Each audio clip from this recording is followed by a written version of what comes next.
নাই 40 দিন থেকে খোঁজনের নাম লেখো আর নাম না লেখলে তো এই ফাউরি লইব আল্লাহ নাম লেখো 40 দিনের লাগি খেকে যাইতায় ও তারিখটা খালি বেলকি সারিমুল হক লস্কর সাহেব ইদানিং তবলিগ সম্পর্কে যে বক্তব্য রেখেছেন সে ব্যাপারে আপনার মতামত কি? তাই যেগুলা কইছেন 100% সঠিক দলিল সম্মত, অক্ষরে অক্ষরে তার বক্তব্য সত্য। হ্যাঁ, তার বক্তব্যের মধ্যে একটু কঠোরতা আছে। আমি মাসলা নিয়ে মাতিস আলিম হলে মাতিতা, কিন্তু আলিম হলে ধরতা, আলিম হলে চ্যালেঞ্জ করব না। আল্লাহ মার সালিমুল হক সাহেব মোনাজারাত বইবা, তাই যদি বই না তার দরকার নাই। আমরা যদি কই মোনাজারাত বই আমরা বই তবলিগি বর্তমান তবলিগি আমিও কইয়া বেদাত মোনাজারাত বইমু ইনশাআল্লাহ সাবিত করে দিমু মোনাজারাত বই আইগু বেদাত। আজকের আমার এই লাইভ অনুষ্ঠানের সম্মানিত অতিথি হযরত মৌলানা শরীফুদ্দিন সাহেব, আপনার কাছে আমার 7টা কোয়েকশন আছে। হয়তো কোনো কোনো সময় নেটওয়ার্কের অসুবিধা লাইভটা সানি দে, এর লাগি আমার যতটা কোয়েকশন আছে ওগুলো আমি আপনার হোয়াটসঅ্যাপে দিলেই আর আপনি অন্তাকে উপস্থাপন করবা। বর্তমান সোশিয়াল মিডিয়ায় তবলিগ সম্পর্কে অনেক তর্ক বিতর্ক চলছে। আমাদের বর্তমান সমাজে প্রচলিত তবলিগ সম্পর্কে শরীয়ত সম্মত কি? আপনার কাছে প্রথম কোয়েকশন রাখলাম। আলহামদুলিল্লাহ কাফা ও সালামুন আলা ইবাদিহিল্লাযিনা ইসতাফা, আম্মা বা'দ। আমার সাংবাদিক ভাই সুফিয়ান সাহেব, আপনার 1 নম্বর এই প্রশ্নের জবাবে শুরুতেই বলছি, বর্তমানে যে প্রচলিত তবলিগ চলছে সেটা নবীজির দেওয়া তবলিগ নয়, সেটা সম্পূর্ণ বেদাতি ও বানোয়াট একটা কর্মকাণ্ড। এই জন্য যে বর্তমান তবলিগের সূচনা হয় প্রথমত ভারতের উত্তরপ্রদেশের মেওয়াট অঞ্চল থেকে 1933 ইংরেজির পর মৌলানা ইলিয়াস কান্দলভি সাহেবের দ্বারা, যেটা কুরুনে সালাসার মধ্যেও পড়ে না, সুতরাং ইহা বিদাত। 2, এই তবলিগের নিসাব ও কর্মকাণ্ড সম্পূর্ণ নিজস্ব তৈরি মন গড়া। আমার এই কথার সপক্ষে দলিল নম্বর 1, এই জমাত পরিচালিত হয় 6টি উসুল দ্বারা। প্রকৃতপক্ষে ইসলামের উসুল তবলিগ জমাত সম্পর্কে এই ধরনের কোনো উসুল শরীয়ত নাই। আর যদি তাকে কুরআন হাদিস আদিল্লে আরবা এইসব কিছু আছে তবলিগের ভিতরে। দেখুন, আমি আইনে তবলিগ অস্বীকার করি না, কিন্তু এই যে তবলিগ, এই তবলিগটা মানি না। এই প্রথম কারণ যেটা, এই ইলিয়াস সাহেব এই তবলিগ 6টা উসুল ঠিক করছেন। এই 6টা উসুল হইল কলমা, নমাজ, রোজা, হজ, জাকাত আর একরাম। অবশ্য বর্তমানে কিছু পরিবর্তন করছেন, আমরা প্রশ্নের জবাব দিতে না পারিয়া। বর্তমানে কলমা, নমাজ, রোজা, হজ, জাকাতটা কি আনছেন 3টা, আর বাইরা থেকে আনছেন আরো 3টা। এইগুলো 6 উসুল। এখন আমার প্রশ্ন হইল, এই কলমা, নমাজ, রোজা, হজ, জাকাত এই 5টার লগে এই একরাম কেন? প্রকৃতকে ইসলামের ভিত্তি, ইসলামের বুনিয়াদ হইল 5টা। عن ابن عمر رضي الله تعالى عنه قال النبي صلى الله عليه وسلم بني الإسلام على 5: شهادة أن لا إله إلا الله وأن محمد رسول الله وإقام الصلاة وإيتاء الزكاة والحج والصوم رمضان أو كما قال عليه الصلاة والسلام। ইসলামের বুনিয়াদ, ইসলামের আসল হইল 5টা: কলমা, নামাজ, রোজা, হজ, জাকাত। একরাম আরেকু যোগ দিয়া শরীয়তের মধ্যে হস্তক্ষেপ করছেন, যেটা নবীর যুগেও ছিল না, সাহাবিয়র যুগেও ছিল না, তাবিঈনের যুগেও ছিল না, তবে তাবিঈনের যুগে ছিল না, কোন আইম্মায়ে মুজতাহিদ দ্বারাও সাবিত নাই। সুতরাং এটা একটা বেদাত খাস হইল 1 নম্বর দলিল আমার। 2 নম্বর দলিল হইল তবলিগি নিসাব নিয়া। তাই বিশেষ করে ইলিয়াস কান্দুলি সাহেবে এই জমাটা চালাইবার লাগিয়া একটা তবলিগি নিসাব তৈয়ার করছেন, যেটা ইংলিশ হইল কোর্স অফ তবলিগ।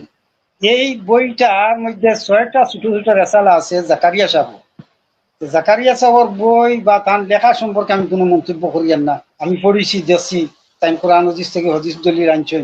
ফজাইল সম্পর্কে লেখছেন, যেমন ফজাইলে তবলিগ, ফজাইলে নামাজ, ফজাইলে দুরূদ শরীফ, ফজাইলে কোরআন শরীফ ইত্যাদি। এইগুলা নিয়ে আমার প্রশ্ন নাই। আমার প্রশ্ন হইল, কোরআন, হাদিস, অন্যান্য ধর্মীয় গ্রন্থ এইগুলা রাখিয়া এই জাকারিয়া সাহেবের এই 6টা রেসালারে তবলিগি নিসাব বলিয়া নির্ধারিত করলা কেনে? এটা মারাত্মক একটা বেদাত। এইরকম বইরে নবীর যুগে কোনো তবলিগি নিসাব আক্কা দেওয়া হয়েছে না, কোনো সাহাবির যুগে না, পুরনো চালা চাও না। তাই তাই এই বইটারে তবলিগি নিসাব হিসাবে আক্কা দিয়া মারাত্মক একটা ভুল করছে। সুতরাং এটা একটা মন গড়া কান্তানোর, এটা কখনো মানা যায় না। দলিল নম্বর 3, ইলিয়াস সাহেব এই তবলিগ সম্পর্কে তাই নিজেই বলছেন, मेरा दिल चाहता है कि तालीम तो उनकी हो यानी आशर अली थानवी और तरीका तबलीग मेरा हो। এর অর্থ হইল মরফুজাতে ইলিয়াস তান একটা বই আছে, তান মরফুজাত দিয়ে লেখা হয়েছে। এখানের মধ্যে তান কৌলটা তুলিয়া ধরা হয়েছে। তাই কইতে চাইতে ও কথাটা, এই তবলিগ জমাত সম্পর্কে আমার অন্তরে চায় তবলিগ জমাতর তালিম যেটা, এটা আশর আলী থানবীর মতো, আর এই তবলিগি জমাতের তরিকা যেটা, এটা আমার হইতো। ও কথাটার উপরে আমার বা আমাদের আপত্তি। প্রকৃতপক্ষে তবলিগ যেটা রাসূলুল্লাহ সাল্লাল্লাহু আলাইহি সাল্লাম থেকে আমরা যেটা পাইছি, ও নিয়মে ও দ্বারাই হইতো তবলিগ। কিন্তু তার এই মাদ দ্বারা তার তবলিগ হয়ে গেছে আশরাফ আলী থানভীর তালিম আর তার নিজের তৈরি করা তরিকা। সুতরাং এটা মারাত্মক ধরনের একটা বেদাত, এটা নবীজির তবলিগ নাই। दलील नंबर 4, इलियास साहब ने और फरमाया कि अल्लाह का इरशाद है, कुंतुम खैरा उम्मतिन उखरिजत लिन्नास तअमुरूना बिल मारूफ व तनहाउना अनिल मुनकर। आयत का तफसीर ख्वाब में इल्का हुई कि तुम मिसल अंबिया के लोगों के वास्ते जाहिर किए गए हो। मुलफुजात इलियास, नाउजुबिल्लाह। इलियास साहब और निजर उक्ति तान मुलफुजात इलियासের মধ্যে তুলিয়া ধরা হয়েছে। কোরআন শরীফের একটা আয়াত আছে, কুনতুম খাইরা উম্মাতিন উখরিজাত লিন্নাস তা'মুরুনা বিল মারুফ ওয়া তানহাউনা আনিল মুনকার। তুমি যেন শ্রেষ্ঠ উম্মত, উখরিজাত লিন্নাস, মানুষের লাগিয়া তোমার সামনে বাহির করা হয়েছে। তা'মুরুনা বিল মারুফ ওয়া তানহাউনা আনিল মুনকার, সৎ কাজের আদেশ দিতে এবং অসৎ কাজে বাধা প্রদান করতে। এই আয়াতের ব্যাখ্যা আমি পরে করি। এই আয়াত দ্বারা কাকে তবলিগের কথা কোয়া হয়েছে না হয়েছে এটা আমি পরে কইয়া। কিন্তু তাই কইতে চাইছেন এই আয়াত দিয়া ওইটা, এই আয়াত তোর তফসির স্বপ্নের মধ্যে আমার দিলর ডালিয়া দেওয়া গেছে। কিতা জিনিস বলেন, তুমি মিছিল আম্বিয়াকে, অর্থাৎ ইলিয়াস কান্দলি সাহেব খাওয়ার স্বপ্নের মধ্যে তুমি আম্বিয়ার মতো লোককে ওয়াস্তে জাহির কে গায়ে মানুষের জন্য তোমার প্রকাশ করা হয়েছে। সুম্মা নাউজুবিল্লাহ। ও কথার দ্বারাও তাই ইমানটা কি সরি গেছে। কেননা তাই যদি খাপ দেখিয়েও তখন, তাহলে নবীসকল ছাড়া আর প্রত্যেক খাবার তাবির আছে। একমাত্র নবীসকলের খাবার তাবিরের প্রয়োজন নাই, যেটা দেখছেন ওটা। আর অন্যান্য হলর খাবার তাবির আছে। খাব আল্লাহ তাকিও হয়, শয়তান তাকিও হয়। আল্লাহ পাকে ফরমাইছেন, ফাআলহামাহা ফুজুরাহা ওয়া তাকওয়াহা। শয়তান তাকিয়া যেটা হয় এটা হলো ফুজুর, আর রহমান তাকিয়া আল্লাহ তাকি যেটা হয় এটা তাকওয়া। গতিকে তান ইগু কোরআন হাদিসের দলিলের উল্টা। সুতরাং ইগু শয়তান তাকি হয়েছে যে তাই যেন কইছেন কি তুমি মিছিল আম্বিয়াকে, তুই হলর মিছিল জমিনে কেউ নাই। নবী হলের আল্লাহ পাক পরদিগার আলমে পৃথিবীতে সারা মানুষ তাকিয়া শুনিয়া রাখছেন। গতিকে তান এই উক্তিটাও সম্পূর্ণ কোরআন হাদিস বিরোধী। এটা একটা আমার বড় একটা দলিল। পরবর্তী দলিল হইল রিয়াসি তবলিগ যেটা, এই তবলিগটা হইল মসজিদ কেন্দ্রিক। মানে আমার কথাটা খেয়াল রাখবা, আমার একটা নীতি আছে, আমি কারোর গালাগালি করি না, কারোর কটাক্ষ করি না। আমি কোরআন হাদিস দলিল দিয়ে মাতি, এতে যদি দলিল কেউর উঠে পড়ে তা আমার দোষ নাই। আমি আউযুবিল্লাহি মিনাশ শাইতানির রাজিম পড়ার কারণে শয়তানের যদি গাছ জ্বলে আমার কোনো দোষ নাই, আমি আউযুবিল্লাহ পড়তে লাগে। ঠিক আমি আমার দলিল পেশ করমু, আমার বাসাত গালাগালি পাইতা নাই। হ্যাঁ, আমি যেহেতু আল্লাহ তুমি কোরআন হাদিস পড়াইছেন, এরপর থেকে আমি আমার লাইনেও মাতিমু। ইয়াসি তবলিগি যেটা, এটা হইল মসজিদ কেন্দ্রিক। কান্তরে নবীজির তবলিগ যেটা, এটা মসজিদ কেন্দ্রিক ছিল না। তারা ইলিয়াসির জমাত যেভাবে মসজিদও গিয়া খায়, ঘুমাইন, রান্না বান্না করেন, গরুর গোশত আমার সচকে দেখছি মসজিদের দিকে হারাইয়া চুলিতরা আর রান্দিতরা খাইতরা। এটা সম্পূর্ণ না যায়। সম্পূর্ণ আদাবুল মাসাজিদ ইসকাত শরীফর ছড়ার মধ্যে মসজিদের আদব তুলিয়া ধরা হয়েছে। এছাড়াও মসজিদ সম্পর্কে নবীজি নিজে ফরমাইছেন যে তুমি তাই মসজিদে গড় বানাইও না। এই হাদিস শরীফটা বুনিয়াদুত তালিবিনের মধ্যেও শাহ সঈদ আব্দুল কাদির জিলানী রহমতুল্লাহ আলাই তুলিয়া ধরছেন। মসজিদ রে ঘর বানাইও না এই কথাটা নবীজি কইলা কিতার লাগি দেখুন। এই কথাটা ও কারণে কইছেন যে বড় মানুষে খায় রয় ঘুমায় গপসপ করে, দুনিয়াদারি কথাবার্তা করে। সুতরাং মসজিদও এই সমস্ত না করার লাগিয়া কইছেন মসজিদের ঘর বানাইও না। এই সমস্ত বাইরা মসজিদও তো হামাইন ঘুমাইন খাইন আর দুনিয়াদারি কথা কইন, এটা সম্পূর্ণ মসজিদের আদবের খেলাফ, এটা সম্পূর্ণ বিরোধী। মসজিদও দেখুন, মসজিদও ঘুমাইতে হইলে দুইটা শর্ত আছে, মসজিদও ঘুমাইতে হইলে দুইটা শরীফ আছে। বাবুন নমি ফিল মসজিদ এই হাদিস শরীফের ব্যাখ্যা লেখছেন বুখারী শরীফের সরার মধ্যে। বুখারী শরীফের সরার মধ্যে লেখছেন যে মসজিদও দুই ব্যক্তি ঘুমাইতে পারবা। একজন হইলা শরঈ মুসাফির, শরীয়তে যারে মুসাফির কইছে, ও গাঁও থেকে হওয়া গেলা এই ধরনের মানুষ নাই। মুসাফিরি নিয়তে কমপক্ষে 72 কিলোমিটার ঘর থেকে বাহির আর নিয়তে 3-12 হয়েছেন, এনে মুসাফির কই। এই শরঈ মুসাফির আর শরঈ মুতাকিফ, অর্থাৎ বিশেষ করে রমজান শরীফের হেসব 10 দিন যে শরীয়তে আমরা ইতিকাফ করার কথা কইছি মসজিদ, এই দুই কারণে মসজিদও ঘুমাইতে পারবা, নতুবা মসজিদের ভিতরে ঘুমাইবার কোনো সুরত নাই। ফতহুল বারী আলা শারহে সহিহ বুখারীর মধ্যে এই ব্যাখ্যা আনছেন।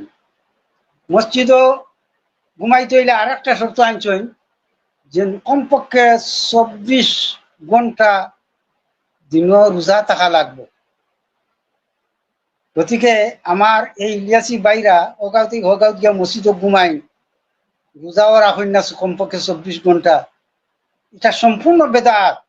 আর মসজিদের পবিত্রতা নষ্ট হয়। দেখুন মসজিদও গিয়া তারা বাইরা গিয়া তুষক এখন চলে দেন না, কারণ এখান বাড়ি থেকে বইয়া নেওয়া সম্ভব নাই। লেপ তুষক নেন না, পাতলা চাদর চলে দেন, গতিকে নানান ধরনের বেয়াদবি হওয়ার সম্ভাবনা আছে। গতিকে এইটা এই যে মসজিদও ঘুমানি যেটা, এটা সম্পূর্ণ একটা বেদাত, এটা শরীয়ত সম্মত নাই। এবার আমার দলিল নম্বর 5, ইলিয়াসি বাইরা মানুষরে তবলিগের ভুল ব্যাখ্যা করিয়া করেন। প্রথমত তবলিগ শব্দের অর্থ হইল, শব্দগত অর্থ হইল পৌঁছানো, এবং পারিভাষিক অর্থ হইল দিনের দাওয়াত বেদিন যারা অর্থাৎ অমুসলমান যারা তারার কাছে পৌঁছানো। এই সংজ্ঞা আমার দেওয়া নাই, মুস্তাহিদিন হলর দেওয়া। এর গতিকে ইমাম মহিউদ্দিন নববী রহমতুল্লাহ আলাইহে তাই নিজে লেখছেন বেদিনের কাছে মুসলমানের কাছে গিয়া দিনের দাওয়াত দেওয়া সম্পূর্ণ নাজাইজ।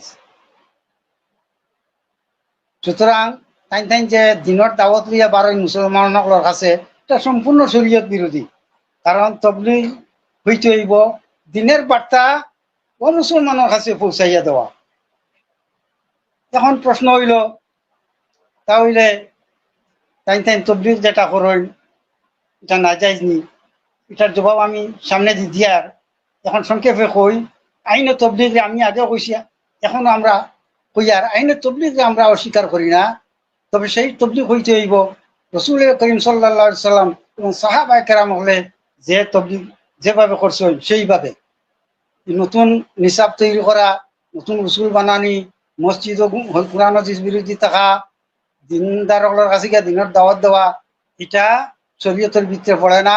গতিকে এই তবলিগটারে আমরা মানি না, কোরআন হাদিসে মানে না, দলিলে মানে না। এখন 2 নম্বর প্রশ্ন আপনি করতে পারবেন। হ্যালো সুফিয়ান ভাই।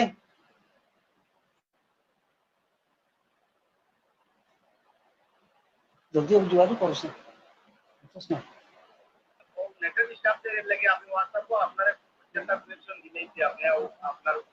এই পর্যন্ত যেগুলো আমি মাতিছি আপনি পাইছেন নি? আচ্ছা ঠিক আছে, তাহলে 2 নম্বর প্রশ্ন আমি কই। আর সুফিয়ান ভাই 2 নম্বর যে প্রশ্ন যেটা করছেন, সম্মানিত সুধীবৃন্দ, তাই কইছেন তবলিগ কে করিবে কাকে করিবে, এ ব্যাপারে শরীয়তের বিধান কি? তবলিগ কে করিবে কাকে করিবে, এই প্রশ্নের জবাবে আমি কইতেছি তবলিগ যে কেউ করার কথা নাই। তবলিগ এটা উলামায়ে কেরামদের দায়িত্ব, এটা উলামায়ে কেরামদের কথা। কার কাছে করতা? বেদিনের নিকট করতা। যদি বেদিনের নিকট উলামায়ে কেরাম হলে করেন না, আম হলে করা ধরেন, এটা দিনকে জবাব করা হইল। আমি দুইটা উদাহরণ দিলে আপনারা বুঝতে পারবা।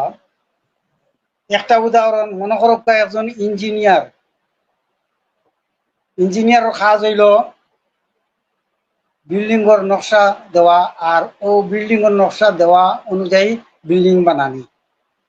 এখন যদি সে তার ক্ষুদ্র জ্ঞানের দ্বারা যে আমি পারি হইয়া যদি বিল্ডিংয়ের আরো নকশা মতো যদি মিস্ত্রির ঘর বানায়, তে এমনও ভুল হইতে পারে 1000 বছর বিল্ডিং ভাঙ্গিয়া পড়িতে পারে। 2 নম্বর উদাহরণ, মনে করো একজন রুগী, সে যদি গিয়া ডাক্তার ছাড়া একজনকে গিয়া যদি আমার বেমার হয়েছে আমার ঔষধ দেয়, তখন যদি এই ক্ষুদ্র জ্ঞানের দ্বারা প্রেসক্রিপশন লেখিয়া ঔষধ লেখিয়া দেই, তা আমি তা জানি কইয়া কয়টা ওষুধের নাম লিখিয়া যদি দিলাম, যে তার প্রেসক্রিপশন এমনও ভুল হইতে পারে, এই প্রেসক্রিপশন অনুযায়ী যদি রুগী ঔষধ খায়, যে রুগী মারাও যাইতে পারে। কিতার লাগি তাই ডাক্তার নাই, এই ব্যাপারে তার পুরা জ্ঞান নাই। ঠিক অনুরূপ ভাবে তবলিগ কোরআন হাদিসের জ্ঞান যারা আছে, তারাই কোরআন হাদিসের ব্যাখ্যা কর্তা, কোরআন হাদিসের তবলিগ কর্তা। আম হলে কোরআন হাদিসের তবলিগ করার কথা নাই। এইভাবে যে তবলিগ যেটা চলছে আমরা দেশে, বিশেষ করি মিম্বরে উঠিয়া বইলা জেনারেল কিছু পড়াশোনা করছেন, করিয়াও কোরআন শরীফের আয়াতের তফসির দিয়া শুরু করছেন, ওয়াজ আর তবলিগ করা, এটা সম্পূর্ণ বেদাত। কোরআন শরীফের তফসির এইভাবে যে বা কেউ করলে এটা না যায়। এটা আমার কথা নাই, এটা আমার তানতানোর কিতাব দিয়ে আমি দলিল দিয়ার শুনো কুয়া। তানতানোর তবলিগি নিসাব যেটা বাংলা যেখান, ওখানোর মধ্যে ফজাইলে কোরআন হইয়া একটা অংশ আছে। ও ফজাইলে কোরআনের পুরানা সাফা এখন কুসা বদলিত পারে, ও ওখানোর 24 বা 26 পৃষ্ঠাত লেখা আছে যে কোরআন শরীফের আয়াতের ব্যাখ্যা করতে হইলে কমপক্ষে 15টা বিষয়ে জ্ঞান থাকা দরকার। সরহ উসুল ইত্যাদি 15টা বিষয়ে জ্ঞান থাকা দরকার। যার এই 15টা বিষয়ে জ্ঞান নাই, সে কোরআন শরীফের আয়াত নিয়া মাথা দলিল দেওয়া, ব্যাখ্যা করা অনধিকার চর্চা। তানতানার কিতাবে, তানতানার দলিলেও যে কোনো জনে কোরআন শরীফের আয়াত নিয়ে ব্যাখ্যা করা, তবলিগ করা না জায়েজ। তাই একটা আয়াত দিয়া বড় জবর দলিল দেন যে হকলে তবলিগ করতা, একটা আয়াত দিয়া দলিল দেন যে কুনতুম খাইরা উম্মাতিন মুখরিজাত লিন-নাস ইলা আখির আয়াত। আয়াত দিয়া কোন আমরা সব মুসলমান যে আল্লাহ পাকে তবলিগের অধিকার দিছে। হালাকে আয়াতের তফসিরও চাই না, এটা হইল নিজের মন গড়া মাপ। কোরআন শরীফের আয়াতের তফসির কোন আয়াত অন্য আয়াত, কোন আয়াতের তফসির অন্য আয়াতে করছে, কোন আয়াতের তফসির হাদিস শরীফে করছে।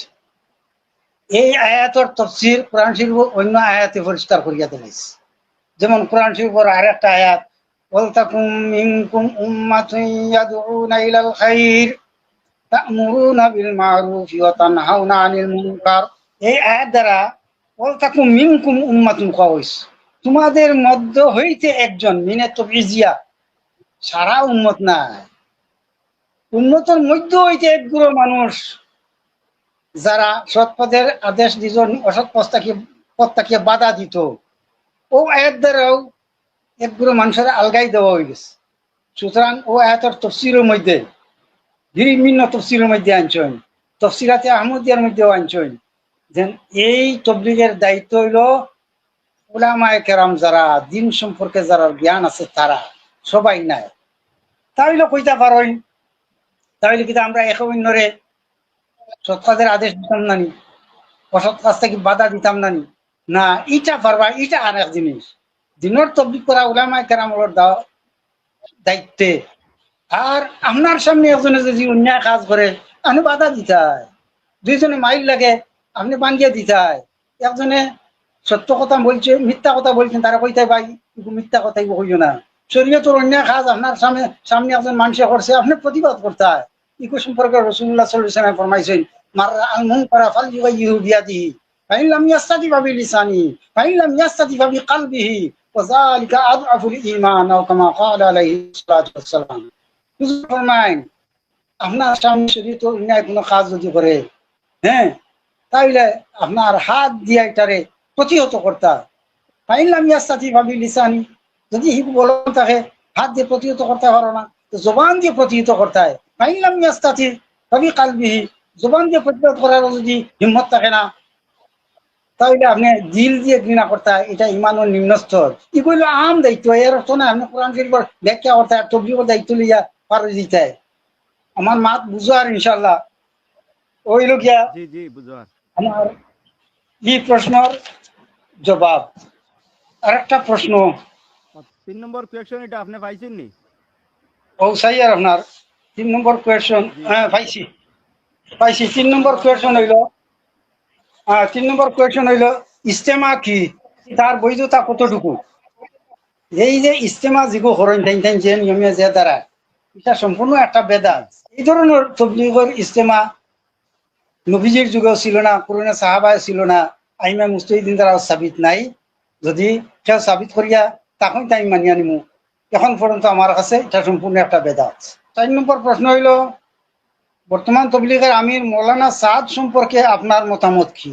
হ্যাঁ, এই প্রশ্নের জবাবে আমি ওই কথাটা কইতাম স্যার। মৌলানা সাদ বর্তমান তবলিগ জামাতের আমির সম্পর্কে আমার নতুন করিয়া বলার এমন প্রয়োজন নাই। ও কারণে নাই যে মৌলানা সাদ সম্পর্কে উলামায়ে দেওবন্দে হলে বিরাট আকারের ফতোয়া জাহির করছেন, যেটা সারা পৃথিবী ছড়িয়া পড়ছে। উলামায়ে দেওবন্দে ফতোয়া দিছেন তাই কাফির মুরতাদ হয়ে গেছেন। কেননা তাই মানে নবী হলর ভুল ধরছেন, নূহ আলাইহিস সালামের ভুল ধরছেন, মুসা আলাইহিস সালামের ভুল ধরছেন।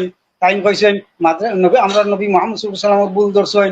তাই কইছেন মাদ্রাসাত পড়াইয়া মসজিদও পড়াইয়া তার বেতন লওয়া বেশ্যা কারিনীতে কেউ ভাব কারণে মাদ্রাসা মসজিদ ইতার পড়াইয়া পয়সা নেওয়া এটা উলামায়ে মুতাআক্কিরিন হলে জায়েজ বলিয়া ঘোষণা করছেন। তান ই ফতোয়া মতো পৃথিবীর যত মসজিদ মাদ্রাসা আছে এইটা যেটা পয়সা খাইতরা এটা সব বেশ্যাগিরি করিয়া খাইতরা, নাউজুবিল্লাহ মিন যালিক। এই ধরনের এহানত, এই ধরনের এহানতে উলামা দিন সম্পর্কে এহানত এটা বুঝিয়েও দেওবন্দিয়ালায় ফতোয়া দিছেন, এই কাফির হয়ে গেছেন, মুক্ত হয়ে গেছেন। তবে তান চাঁদ সাবর একটা উক্তি নিয়ে আমি কিছু না আলোচনা করিয়া পারিলাম না। চাঁদ সাবে যেন কইছেন আমাদের নবী হযরত মুহাম্মদ মুস্তাফা সাল্লাল্লাহু আলাইহি সাল্লামে ভুল করছেন, 6টা না কতটা ভুল আছে এইরকম টাইম কইছেন। এটা কিন্তু আমি এগুর জবাব একটা না দিয়ে আমি পারিলাম না। শুধু চাঁদ সাব নাই, তানপন্থী আরো অনেকে আমরা নবীর ভুল ধরার তখন খালি আমরা নবীকে তাই তাই তাই এখনো চিনছি না। সরহে শিফার মধ্যে ফতোয়া লিখি দিলাইছেন নবীর ভুল ধরা তো দূরের কথা, নবীর শান মান মর্যাদা কেউ যদি সামান্য যদি নিচু করতে চায় তাহলে এর লগে লগে ইমান থাকি হয়ে গেছে। কাজী আবু ইউসুফ রহমতুল্লাহ আলাই ঘটনা কাজ দিয়ে না এক বুঝ সবাত তাই কইসলা যে কদু সালনটা আমি বড় বালা পাই, আমার নবীর সুন্নত ওটা আমার চূড়া দেও। কোনো একজনে কইসলা নবীর সুন্নত হইতে পারে তবে আমার কদু সালনটা বালা লাগে না। ইমাম আবু ইউসুফ সাহেব রাখান্বিত হইয়া ফতোয়া দিছেন, কইছেন একটু লগে লগে মুরতাদ হয়ে গেছে, পুরো কাতল করাও। ইকে আমার নবীর শান অবমাননা করছে, হ্যাঁ এহানতে রসুল করছে। ইমাম আবু ইউসুফ সাহেবের ফতোয়া অনুযায়ী নবীর শান রে খেয়াল যদি গোটায় তাহলে এগু মুরতাদ, ইগু ইমান তাকে হরি যায়। তারা আমরা নবীরে কইন তাই বুঝি গুনাহগার আসলা, ভুল করছেন, শুধু ভুল নাই গুনাহগার দলিলও কোরআন শরীফ দিবা তাকে দিবা, খেয়াল রাখবা বাতিলেও কোরআন শরীফ তাকে দলিল দেয় আর হকেও কোরআন শরীফ তাকে দলিল দেয়, বাতিলেও দলিল দেয় হকেও দেয়। ইউদিল্লু বিহি কাসীরা ওয়া ইয়াহদি বিহি কাসীরা। তারা দলিল দেয় ওয়াস্তাগফিরহু ইন্নাহু কানা তাওয়াবা। নবীও যদি গুনাহ করতা না তাহলে তানি ইস্তেগফারের কথা আল্লাহ কইন কিনে। এটা জামাত ইসলাম তারার আকীদা। জামাতে ইসলামী তফসির যেটা আবুল আলা মওদুদি করছেন তফহিমুল কোরআন, ওখানো ও আয়াতের তফসিরের মধ্যে লেখছেন বাংলা যেখানো ওখানো লেখছেন নবীর নবুয়ত কালের 23 বছরের জিন্দগিতে যতটুকু ভুল ভ্রান্তি হয়েছিল সব ভুল ভ্রান্তি থেকে ক্ষমা প্রার্থনা করার জন্য আল্লাহ নির্দেশ দিচ্ছেন ওয়াস্তাগফিরহু ইন্নাহু কানা তাওয়াবা। নাউযুবিল্লাহ। এটা তারার একটা আকীদা। ওই যখন কোরআন শরীফ আয়াত দলিল দেয়, আসলে কোরআন শরীফের তফসিল চায় না তারা। ওয়াস্তাগফিরু তার তফসিল হলো ওয়াস্তাগফির লিউম্মতিকা ইয়া রাসূলুল্লাহ, আপনার উম্মতের জন্য আপনি আল্লাহর কাছে ইস্তেগফার করুন। আর নবীরে যে ইস্তেগফার দিছো কইছেন গুনার লাগি নাই, ইস্তেগফার কাকে বলে তারা জানে না। ইস্তেগফার 6 প্রকার, আমি 6 প্রকার কয়া দিয়েন না। এর মধ্যে একটা ইস্তেগফার হইল লিরাফিদ দারাজা, দরজা বুলন্দির লাগি, নবীজির দরজা বুলন্দির লাগি নবীজি বেশি ইস্তেগফার করতা, যেটা নবীজি নিজে ফরমাইছেন আফালা আকুনু আবদান শাকুরা, আমি কি তওবা ইস্তেগফারের মাধ্যমে আমি কি আল্লাহর শুকরগুজার বান্দা হিসাবে থাকতাম চাই না। ও আয়াত দ্বারা ও হাদিস দ্বারা বুঝা যার যে ইস্তেগফার নবীজির গুনার লাগি নাই, নবীজির দরজা বুলন্দির লাগি, শুকরিয়া তার নবীজি আল্লাহর কাছে ইস্তেগফার করতা। সুতরাং এই যে মৌলানা সাদ সাহেব যেসব মন্তব্য করছেন, এটা আহলে সুন্নাত ওয়াল জামাতেও এইসব মন্তব্যের কারণে তানে ইমানের ভিতরে রাখতে পারে না। আর দেওবন্দি আলার যে শুভ বুদ্ধির জন্ম হয়েছে, কারণ প্রকৃত কে মাতিলে তাই আসলে এই ইলিয়াসি তবলিগটারে অনুপ্রেরণা দেওয়া বাড়াই তুইছেন। আইজ তান্তানোর উপরে পড়ার কারণে ফতোয়া দিছেন কাফির হয়ে গেছে, যাও এটা তান্তানোর ব্যবহার, ওটাও সুক্রিয়া, তান্তানোর মুখ সঠিক মাত বাহির হয়ে গেছে গিয়া। সুতরাং মৌলানা সাদ সাহেব সম্পর্কে আমার বলার আর কিচ্ছু নাই। এখন যদি মক্কা মদিনা তো আমরা ইসলামের মেইন কান্ট্রি, মক্কা মদিনা যদি তবলিগ যদি এখানে থাকে না, ও যে প্রচলিত তবলিগ যেটা মক্কা মদিনা যেখানে যে আমরা ইসলামের মেইন কান্ট্রি যেখানে, ওখানে তবলিগ নাই। আর ভারত তো এই অত লড়াই বিড়াই এই ব্যাপারে আপনি কিতা কইবা? ইগু শুরু হয়েছে মক্কা মদিনা থাকি না, ই তবলিগ শুরু হয়েছে ভারত থাকি। আমি যেন আগে কইছি ইগু নবী থাকি শুরু হয়েছে না, তান্তানোর ইগু সাহাবি থাকি নাই, ইগু শুরু হয়েছে ভারত থাকি। ওদিকে তো তারা তো ভারত করবাও, আর মক্কাশির মদিনাত আমার জানা মতো নাই। আর যদি তাই করই নু ইগু দলিল নাই, দলিল হইল কোরআন হাদিসে তান্তানোর ইগুমা কতটুকু বৈধতা দেয় ওটা নিয়ে প্রশ্ন। তা আমি দলিল দিয়ে সাবিত করছি ইগু সম্পূর্ণ বেদাত, এটা কোরআন হাদিসের বিপরীত, এটা কোনো তবলিগ নবীজির তবলিগ নাই, সাহাবীদের তবলিগ নাই। 6 নম্বর প্রশ্ন যেটা ওটা উত্থাপন করতেছি। 6 নম্বর প্রশ্ন আপনি বুঝলেন, রাস্তায় হেঁটে হেঁটে তসবিহ দানা গুরানি এটা কি ইবাদতের অংশ? তার উত্তর একইয়ার, ও যে রাস্তায় হাঁটি হাঁটি হারা দরিয়া সুফিছইন, রাস্তায় হাঁটি হাঁটি তসবির দানা ঘুরাইতরা দেখবাই। আমি গতদিন আমার সহযোগকে দেখছি, আমি এক অটক বইয়া আইয়ার আমার দ্বারে ওজন বাদ আর তসবির দানা ওখান খালি ঘুরা আর ড্রাইভারের লগে খালি গফ আমার সহযোগকে দেখ ও সপ্তাহ দিন তসবির দানা ঘুরার আর ড্রাইভারের লগে গফ করে। এই যে রাস্তাতে হাঁটি হাঁটি তসবির দানা ঘুরানি আর গপসপ করা, এটা কোনো এবাদত না।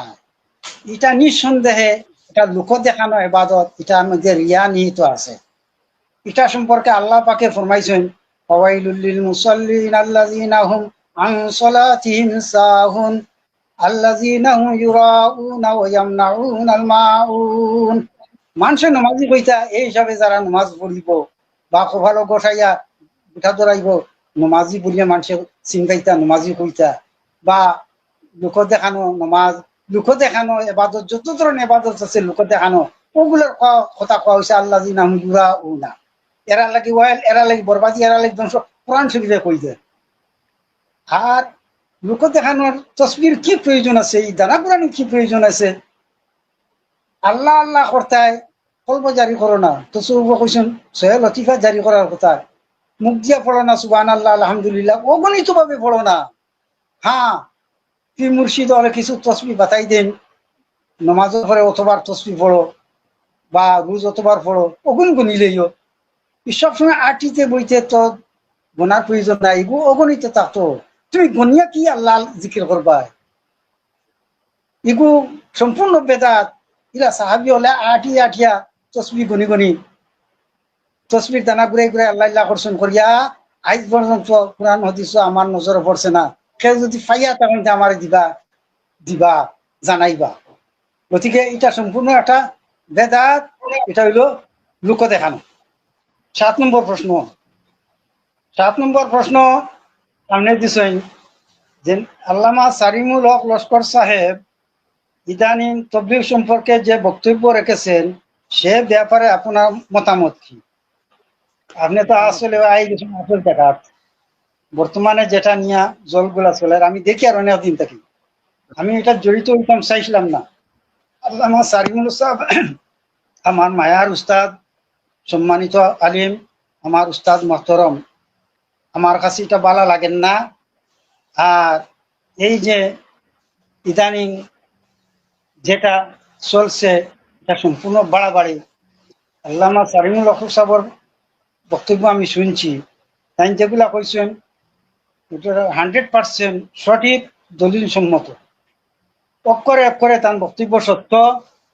হ্যাঁ, তার বক্তব্যের মধ্যে একটু কঠোরতা আছে, তবে তাই একজন বয়স্ক মুরব্বী আলিম হিসাবে এই যে কঠোরতা যেটা, এটা কোনো অপরাধ নাই। তোর যে গালি আইছেন না, বাসার মধ্যে একটু কঠোরতা, তো বয়স্ক মানুষ যারা মুরব্বী হলে যদি গার্জিয়ান না, আপনার মায়ে বাপে আওলাদ আপনি ডিসি বুঝেন, যদি আপনারা যদি গার্জিয়ান করে আশীর্বাদ ধরিয়া নিতে হয়, তাই না আমরা মুরব্বী, তাই না আমরা সরতাজ, তাই তো আমরা রে যদি গার্জিয়ান তাই কেন গার্জিয়াইছেন না। ইয়া দেখি আর কিছু আম অকল উচলি হতো, আমার কথা খারাপ পাই না যে আমি কইতে বাধ্য হই, আর আম হলে আর ছাগলের সমান। তাই মাসলা নিয়ে মাতিছ কিন্তু আলিম হলে মাতিতা, কিন্তু আলিম হলে ধরতা, আলিম হলে চ্যালেঞ্জ করব না। আল্লাহ আমার সালিমুল হক সাহেব মোনাজারাত বইবা, তাই যদি বই না তার দরকার নাই, আমরা যদি কই মোনাজারাত বই আমরা বই। তবলিগি বর্তমান তবলিগি আমিও কইয়া বেদাত মোনাজারাত বইমু, ইনশাআল্লাহ সাবিত করে দিমু মোনাজারাত বই আইগু বেদাত। তুমি আলিম হলে মাতুন না। আরো কিছু জরুরি প্রশ্ন আপনার দেখি ওগুলো আমি মাতিলাই।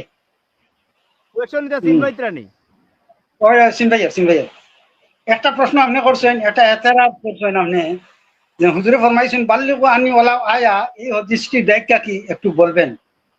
মাশাআল্লাহ, এই প্রশ্ন বড় সুন্দর প্রশ্ন করছেন। আমার এই তবলিগি ভাইরা ও হাদিস দিয়া দলিল দেন তানতানোর তবলিগর, যে হুজুরে ফরমাইছেন বাল্লিগু আনি ওয়ালাউ আয়া, তুমি তাই আমার তাকিয়া যদি এক আয়াত পরিমাণ যদি পাও তো ওটা অন্যের কাছে পৌঁছাও। ও তো আমরা তবলিগ করি, এটা হাদিস শরীফ। এরা হাদিস শরীফের ব্যাখ্যা চাই না, তার যদি জবাব কইয়ার এরা হাদিস শরীফের ব্যাখ্যা চাই না, না চাইয়া মাতই।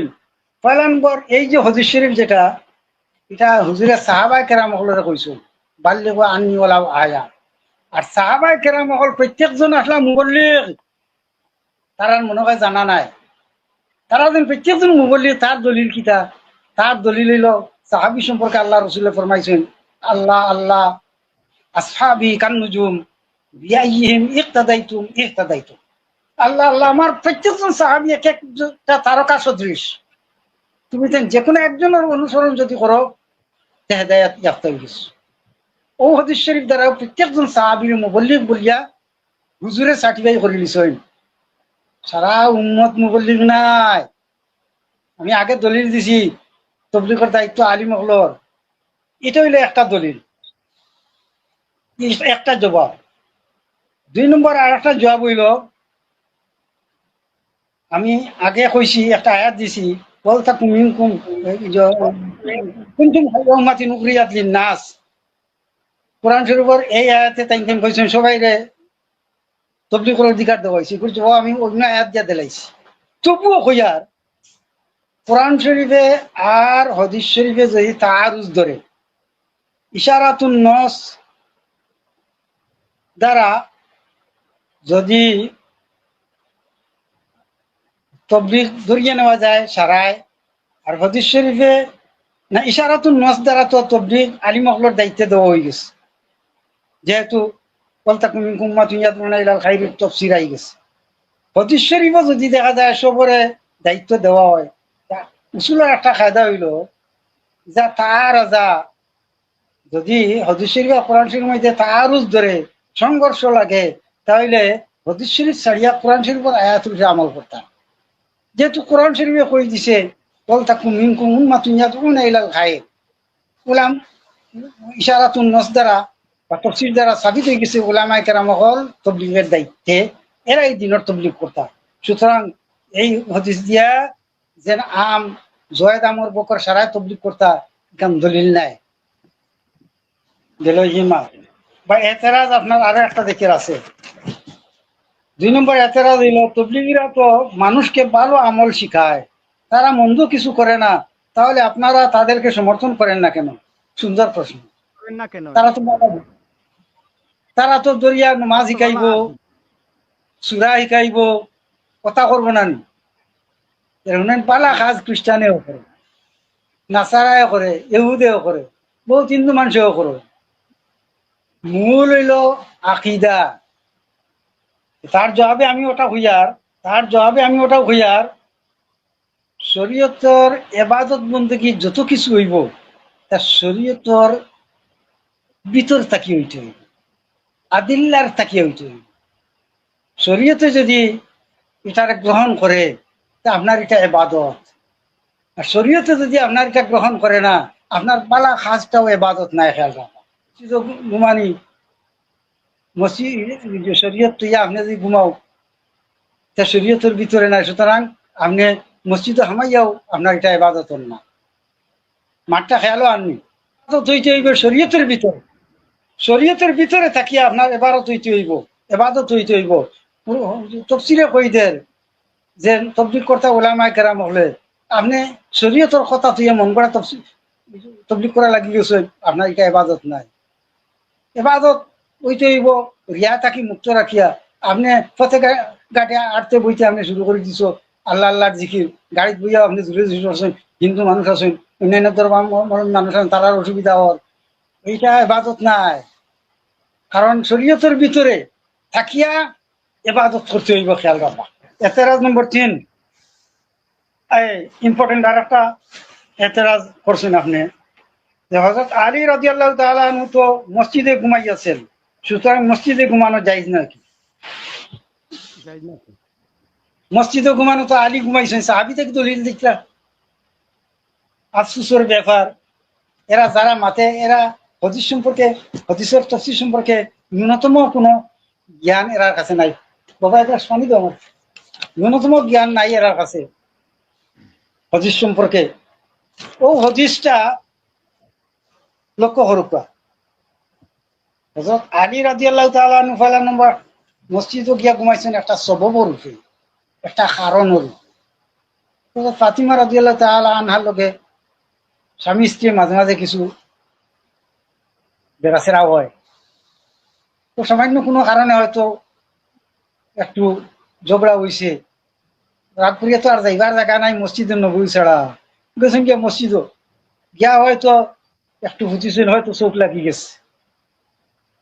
এটা একটা কারণের উপরে আছে। কারণ যেহেতু অন্যান্য হাদিস দলিল দ্বারা সাবিত আছে মসজিদও গিয়া আউরি ঘুমানি না যায়, হতা হদিসে এইগুলো দলিল দেয়। এটা একটা কারণের উপরে নির্ভরশীল। একটা জবাব হইলো একটা কারণবশত হযরত আলী গিয়া ঘুমাইছেন মসজিদ, না নি? এক জবাব। 2 নম্বর জবাব হইল হুজুর আকরাম সাল্লাল্লাহু আলাইহি সাল্লাম যখন খবর পাইছেন যে হযরত ফাতিমার লগে জবা হইয়া হযরত আলী মসজিদে গিয়া ঘুমাই গেছে, প্রথম লগে লগে দেরি না করিয়া মসজিদে গেছে। গিয়া যেমন তারা মসজিদে ঘুমাই গেছে, তো গিয়াও কইলা কমিয়া আবার তুলা ও মাটির বা মায়ার দাদি আসছেন, উঠো উঠো। অর্থাৎ আলী ঘুমাইছিল, নবীজি ঘুমাইতে দিছিল না। যদি মসজিদে ঘুমানি যাই চাচ্ছ রাসূলুল্লাহ সাল্লাল্লাহু আলাইহি ওয়াসাল্লাম কইলা মানে ঘুমাইছেন, যে ঘুম ভাঙ্গাইবার কাম নাই, কত সময় ঘুমাই যাচ্ছে, একটা খেয়ালও আননি। মসজিদে ঘুমানি যাই না, এর গতিকে গিয়াও কইছেন কম যাওয়া তোরা ও মাটির বাপ ইনু ভুতিবার জায়গা নাই, উঠো তুমি থাকি। ও তো শেষ, হদিসের তফসির শেষ। মাত খেয়ালও আইছে নি? যাই হোক, আমার মাথার আমি আর মাত আগে দিন নিতাম সেই আর না। বর্তমান সোশ্যাল মিডিয়া যেটা চলছে, সবার কাছে আমার অনুরোধ এটা বন্ধ করুন। আর আল্লামা সালিমুল্লাহ সাহেব হোক বা আমরা লগেও যদি তোমার তান তবলিগ যদি সঠিক টিকাইতে চাও তা আলী মহল সামনে ফেলাও, আর মনাজারা করবার লাগিয়া 24 ঘন্টা আমরা প্রস্তুত আছি। আপনি যদি ব্যবস্থা করতে পারো তারা কেউ বই আর কেউ যাই না, আমি যাইব ইনশাল্লাহ। আমার উস্তাদ আল্লামা সালিমুল্লাহ সাহেব লাগতো না, ইটা মনাজারা টাইম লাগতো না, আমার ডাকিবা ইনশাল্লাহ। ইনশাল্লাহ ডাকিবা। আমি চ্যালেঞ্জ করি, আর কারো হিম্মত নাই ইনশাল্লাহ আমার দলিলগুলো কাটিবার। কারো হিম্মত যদি থাকে আইয়া বইন জানি। আমি কারোর গালিগালাজ করি না, আমি কারোর আউরি সমালোচনা করি না, আমি গঠনমূলক আলোচনা করি, আর সত্য কথা প্রকাশ করতে আমি দ্বিধাবোধ করি না। হযরত মুআয ইবনে জবল আল্লাহ রসুলে কিছু নসিহত করছেন, এটা কি একটা নসিহত হইল, কুলিল হাক্কা ওয়ালাউ কানা মুররা।